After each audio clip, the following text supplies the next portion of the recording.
अस्सलाम वालेकुम दोस्तों, क्या हाल है? आप ठीक हैं? आप खैरियत से हैं? सुल्तान महमूद मेरा नाम है। मैंने चाइनीज़ लैंग्वेज में HSK 5 किया है। मैंने अपना एक यूट्यूब चैनल बनाया जिसका नाम है रनशंग 92। ये इसलिए मैंने बनाया है कि ताकि यहाँ पर मैं चाइनीज़ ज़ुबान को उर्दू में आसानी से लोगों को समझा सकूँ, लोग इसको समझ सकें और इसको जान सकें। आप जानते हैं कि पूरी दुनिया के अंदर चाइनीज़ लैंग्वेज का बहुत बड़ा एक ट्रेंड बनता जा रहा है। रोज़ इसके स्पीकर्स बढ़ते जा रहे हैं। दुनिया की दूसरी सबसे बड़ी ज़ुबान बन चुकी हुई है। तो हम चाइनीज़ के बारे में यहाँ पर जानेंगे। चाइनीज़ जिसको हम बोलते हैं, इसको दुनिया मांdarin चाइनीज़ के नाम से जानती है। मांdarin इसका इंटरनेशनल इंग्लिश नेम है चाइनीज़ का। मांdarin चाइनीज़ इसको बोलते हैं, ठीक है? तो मैं अभी आपको मांdarin दिखाता हूँ। मैं आपको यहाँ पर जो लफ्ज़ बोलूँगा आपको यहाँ पे स्लाइड पे भी दिखाऊँगा, ताकि हम इसको स्टेप बाय स्टेप चलते रहें और आपके लिए आसानी हो, आप इसको आगे पीछे करके भी देख सकेंगे, ठीक है? मैं आपको मांdarin आप देखिएगा इसके ऊपर स्लाइड के ऊपर।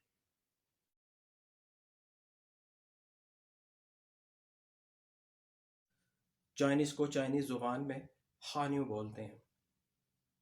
हान्यू एक पिक्चर बेस्ड लैंग्वेज है। हान्यू का प्रोनाउंसिएशन नहीं है, क्योंकि दुनिया चाइनीज़ को हान्यू को नहीं पढ़ सकती। तो चाइनीज़ के कंसल्टेंट्स ने, प्रोफेसर्स ने एक डिसाइड किया कि हम क्यों ना इसको इस तरह से बना लें ताकि दुनिया हमारे बारे में पढ़ सके, हमें जान सके और हम भी दुनिया को जान सकें, अपनी ज़ुबान से उनको समझा सकें, उनकी ज़ुबान को समझ सकें। तो एक उन्होंने फ़ोनेटिक सिस्टम डेवलप किया जिसका नाम है Pinyin. Pinyin basically official romanisation है हानियों की। इसको हानियो फिनियन कहते हैं, यानी official romanisation of Hanyu, Chinese language की रोमनाइज़ेशन। इसको हम स्लाइड पे देखते हैं। Pinyin romanisation, Pinyin, Hanyu, Hanyu. Pinyin is the romanisation of Hanyu. आप यहाँ पर इंग्लिश में चाइनीज़ कैरेक्टर्स लिखा हुआ देख रहे हैं और उसके नीचे चाइनीज़ की लिखाई लिखी हुई है और उसके नीचे खानज़ा लिखा हुआ है।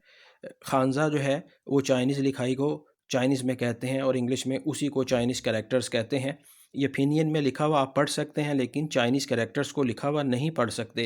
ये जो फिनियन में लिखा हुआ खानज़ा है यही रोमनाइजेशन है। हानियो फिनियन इसको बोलते हैं। This is the official romanisation of Chinese language. ये फिनियन है। अब मैं आपको फिनियन का फोनेटिक सिस्टम बताऊंगा। सेलेबल फोनेटिक सिस्टम क्या है? आप जानते हैं कि फिनियन जो है ये इंग्लिश के अल्फ़ाबेट्स पे बेस्ड है, और जैसे इंग्लिश में हम कॉन्सोनेंट और वावल्स पढ़ते हैं, इसी तरह फिनियन में हम क्योंकि इंग्लिश से अल्फ़ाबेट्स ले रहे हैं तो इसके भी कॉन्सोनेंट और वावल हैं। लेकिन जब हम फिनियन के प्लेटफॉर्म से बात करेंगे, चाइनीज़ रोमानाइजेशन की बात करेंगे, तो हम चाइनीज़ रोमानाइजेशन के लिए फिनियन के कॉन्सोनेंट को हम इनिशियल कहेंगे और इनके वावल को हम फाइनल्स कहेंगे। इनिशियल्स एंड वावल्स जब हम इनको कंबाइन करेंगे तो एक वर्ड जो है बन के हमारे सामने आ जाएगा। और फिनियन के ऊपर टोन्स हैं, वो टोन्स के हैं 4 तरह की, वो मैं आपको बताऊंगा। अभी आपको स्लाइड पे भी दिखाऊंगा ताकि आपको आसानी हो जाए। फिर हम इसका प्रोनाउंसिएशन देखेंगे। यही पार्ट सबसे ज़्यादा इंपॉर्टेंट है कि इनिशियल और फाइनल्स जो है इनका प्रोनाउंसिएशन क्या है। जब हम इसका प्रोनाउंसिएशन सीख लेंगे तो हम बहुत आसानी से चाइनीज़ वर्ड्स जो हैं वो लिखे हुए फिनियन में पढ़ लेंगे। यही हमने सीखना है। तो अभी मैं आपको स्लाइड्स पे दिखाता हूँ, आप इस पे गौर कीजिएगा।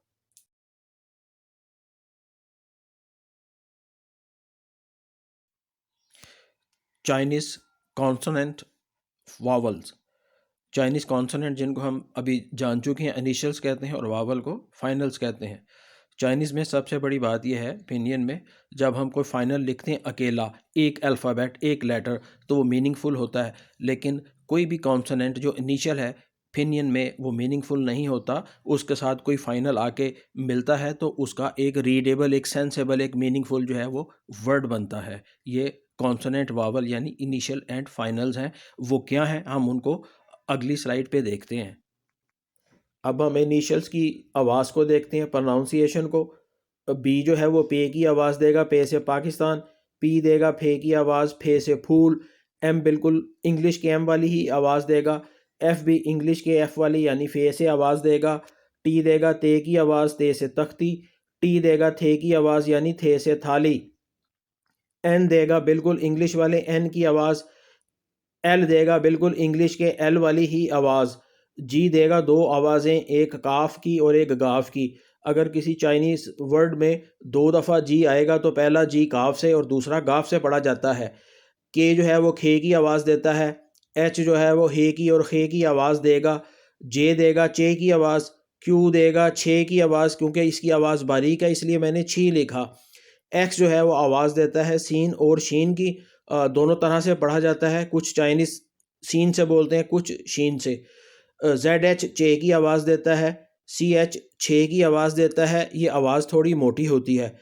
एस एच जो है वो शीन की आवाज़ देता है, आर जो है वो रे की आवाज़ देगा, जेड जो है जे की आवाज़ देगा, सी बिल्कुल इंग्लिश के सी वाली ही आवाज़ देगा, एस भी इंग्लिश के एस वाली ही आवाज़ देगा, वाई देगा ई की आवाज़ और डब्ल्यू देगा बिल्कुल इंग्लिश के डब्ल्यू वाली आवाज़ यानी वाव की आवाज़। ये है फिनियन के इनिशियल का प्रोनाउंसिएशन।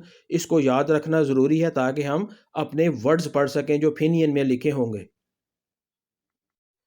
फिनियन के फाइनल्स देखते हैं लेटर्स।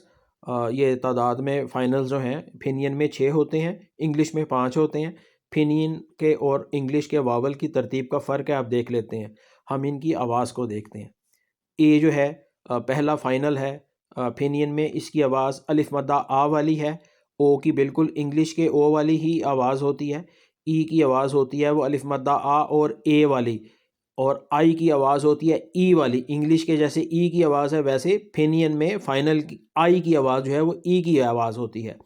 यू इंग्लिश के यू की तरह ही है और दूसरा जो यू लिखा है इसको बारीक पढ़ते हैं, ई ई ई ऐसे पढ़ते हैं। अब हम नीचे आते हैं। जेड एच आई चिर, ये कॉम्बिनेशन है वॉवल और कॉन्सोनेंट यानी इनिशियल एंड फाइनल का कॉम्बिनेशन है। ये आवाज़ देता है चिर की। जब जेड एच के साथ आई लगेगा तो चिर की आवाज़ देगा, आई अपनी ई की आवाज़ नहीं देता। इसी तरह अब सी एच जो है आप जानते हैं छः की आवाज़ देता है, जब आई मिलता है तो छिर की आवाज़। इसी तरह एस एच आप जानते हैं शीन की आवाज़ देता है और जब इसके साथ आई मिलता है तो आई अपनी आवाज़ नहीं देता, आई रे की आवाज़ देता है तो ये बन जाता है शिर। इसको रेट्रोफ्लेक्स कहते हैं। चाइनीज़ फिनियन में सिर्फ Z H I C H I और एस एच आई ही तीन ऐसे वर्ड्स हैं जो कि रे की आवाज़ देते हैं। ये है सब चाइनीज़ चाइनीज़ में फिनियन के फाइनल और इनिशियल्स की आवाज़। यह बहुत ज़रूरी है, आप इसको याद रखें, इसको प्रैक्टिस करें फिनियन की साउंड की कि आवाज़ क्या है और फाइनल के साउंड की। फिनियन का एक दूसरा पार्ट, अगला पार्ट जिसको टोन्स कहते हैं, ये 4 तरह की टोन्स होती हैं। First tone, second tone, third tone और फोर्थ टोन। फर्स्ट टोन जो है ये फ्लैट टोन, सेकंड टोन जो है उसको राइजिंग टोन कहते हैं और थर्ड टोन जो है फॉलिंग एंड राइजिंग टोन और फोर्थ टोन को हम फॉलिंग टोन कहते हैं। फिनियन में इन टोन्स की वजह से आवाज़ का उतार और चढ़ाव हमें पता लगता है, यही फोनेटिक सिस्टम है। यह बहुत मुश्किल नहीं है, मैं आपको अभी बताता हूँ। ये आप इनकी शक्लें देखें, टोन्स की ये इनकी शक्लें हैं। फिनियन में हम टोन्स की आवाज़ को देखते हैं। फर्स्ट टोन जो फ्लैट टोन होती है, ये फ्लैट टोन, ठीक है। इसमें जब हम कोई लफ्ज़ जो आमतौर पे टेक्स्ट बुक में लिखा होता है वो माँ लिखा होता है, अगर हम फर्स्ट टोन में माँ देखेंगे तो ये देखिए माँ, राइट। सेकंड टोन जो है वो राइजिंग टोन होती है, उसमें आप देखें माँ को माँ। और थर्ड टोन जो है वो फॉलिंग एंड राइजिंग टोन होती है, उसमें हम माँ कैसे पढ़ेंगे वो देखिए माँ। और फोर्थ टोन जो होती है वो फॉलिंग टोन होती है, अब उसमें माँ कैसे पढ़ेंगे वो भी देखिए माँ। ये है टोन्स। ये है हमारी फर्स्ट टोन, आप देख रही हैं इसकी शक्ल होती है फर्स्ट टोन फ्लैट टोन। ये हमारी सेकंड टोन है, आप देख रहे हैं इसको राइजिंग टोन कहते हैं, ऊपर की तरफ है ये हमारी थर्ड टोन है, ये फॉलिंग एंड राइजिंग टोन होती है, पहले ऊपर से नीचे फिर नीचे से ऊपर। ये हमारी फोर्थ टोन है जिसको फॉलिंग टोन कहते हैं, ऊपर से नीचे फॉलिंग टोन। ये है माँ जो कि चारों टोन्स के साथ इंटरनेशनल बुक्स में लिखा हुआ होता है। तो दोस्तों मैंने आपको अभी फिनियन के बारे में बताया, ये फिनियन रोमनाइजेशन है, ऑफिशियल रोमनाइजेशन हानियो की यानी चाइनीज़ लैंग्वेज की। इसमें टोन्स हैं, अक्सर लोग टोन्स की वजह से परेशान होते हैं, टोन्स की वजह से बिल्कुल भी परेशान होने की आपको ज़रूरत नहीं है। टोन्स महज एक इंफॉर्मेशन के तौर पे एक लैंग्वेज क्योंकि बनाई हुई है, ताकि हम जो है इसको मोनोसिलेबिक, डाइसिलेबिक और ट्राइसिलेबिक जो फोनेटिक सिस्टम है, जो वर्ड्स हैं उनको पढ़ने की प्रैक्टिस कर लें। तो ये आप जो आपको मैं नेक्स्ट वीडियो में वर्ड्स बताऊंगा, आप उन वर्ड्स को पढ़ने से भी प्रैक्टिस कर सकते हैं। टोन्स के ऊपर अपना टाइम ज़ाया करने की ज़रूरत नहीं, इसमें अपने आप को उलझाना नहीं है, इसमें कंफ्यूज भी होने की ऐसी ज़रूरत नहीं है। टोन्स को इतनी इंपॉर्टेंट चीज़ नहीं है, इंपॉर्टेंट चीज़ आपका बोलना है, उन लफ्ज़ों को याद करना है। आप कभी चाइनीज़ को बोलता देखेंगे तो आप नहीं बता सकते कि ये कौन सी टोन में बात कर रहा है। ये महज एक इन्फॉर्मेशन के तौर पे, क्योंकि एक लैंग्वेज है, उसका ये एक पार्ट है, ताकि लोग आसानी से इसको स्पेल कर सकें। फोनेटिक सिस्टम का मतलब ही यही था फिनियन का, कि आप उसको स्पेल कर लें, उसको पढ़ सकें। ये है इसका फिनियन का। तो मैं आपसे इजाज़त चाहता हूँ, इंशाल्लाह आपको मैं नेक्स्ट वीडियो यानी वीडियो नंबर 2 में हम वर्ड्स पढ़ेंगे, आप उसी की प्रैक्टिस करते रहें। जो मोस्ट इम्पॉर्टेंट चीज़ है इस पूरी वीडियो के अंदर जो मैंने आपके लिए बनाई है, वो है इनिशियल एंड फाइनल का प्रोनाउंसिएशन। वो मैं यहाँ पर आपको कि आपसे इजाज़त चाह रहा हूँ, यहाँ पे मैं दोबारा से स्लाइड लगा देता हूँ, आपने सिर्फ वो प्रोनाउंसिएशन याद कर लेना है, फिर आप फिनियन पढ़ लेंगे। ठीक हो गया? इसमें टोन्स के ऊपर अपना टाइम लगाने की ज़रूरत नहीं है, अपने आप को कंफ्यूज करने की भी ज़रूरत नहीं है आपको। ठीक है? अस्सलाम वालेकुम। दोबारा मुलाकात होगी आपसे इंशाल्लाह।